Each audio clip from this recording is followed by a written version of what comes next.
Comença la temporada de la nostra fruita per excel·lència, la taronja, però els problemes continuen. Per això estem així en la seu d'Ava Saja en València i anem a parlar amb José Francisco Sales. Ell és el responsable tècnic d'ací de serveis d'Ava Saja. Anem a veure quina és aquesta problemàtica ara amb la companyia Agroseguro.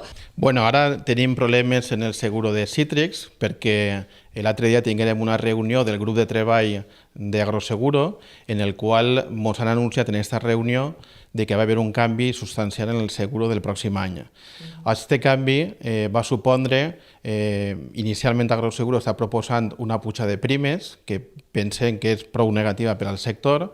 A més, van a baixar tot el que són les bonificacions del seguro i inclús estan barallant-se propostes com retirar d'algunes cobertures, com pugui ser l'extensió de garanties en pedra, cosa que, evidentment, des dels agricultors això ens preocupa tremendament.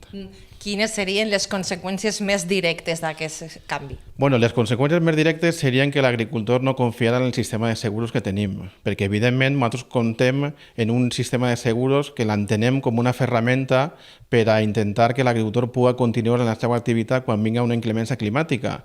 Però, clar, si al final se fiquen moltes pedres damunt de la taula, doncs l'agricultor al final deixarà de contratar i tindrem un problema. Un problema com el que hem tingut últimament en les plogudes torrencials de la Dana, que ha hagut algun cultiu, com pugui ser el raïm de taula, que han hagut agricultors que per les condicions del seguro no han assegurat i ara tenim un problema grandíssim en la zona.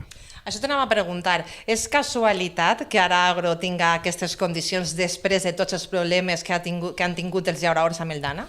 Bueno, nosaltres pensem que el seguro agrari, com dia, té que ser una ferramenta en el qual li garantisca a l'agricultor la renta i, per tant, té que ser un seguro assequible per a l'agricultor, tant des del punt de vista econòmic com des del punt de vista de les cobertures. I el que és inaudito és que l'agricultor vulgui assegurar, però com el seguro s'encareix o les cobertures s'empitjoren, pues al final aquest agricultor no confia en el sistema i provoca que en el cas de que vinga una inclemència climàtica que no estigui cobert. José Francisco, per què tants problemes? Per què estem tenint tants problemes en les nostres terres?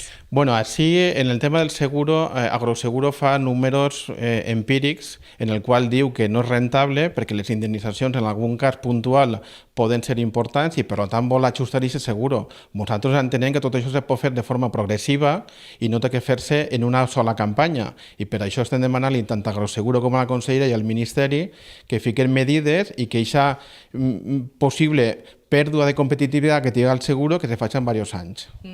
I per part de les administracions de conselleria, quina és la resposta? Què vos estan dient? Bueno, ells estan analitzant el tema. Nosaltres esperem que en la pròxima reunió que se faci d'aquest grup de treball se reconsideri la postura i que se canvie, perquè evidentment la campanya pròxima la tenim aïllada damunt de la taula i pensem que té que ser una forma importantíssima de que el tema se reconsideri.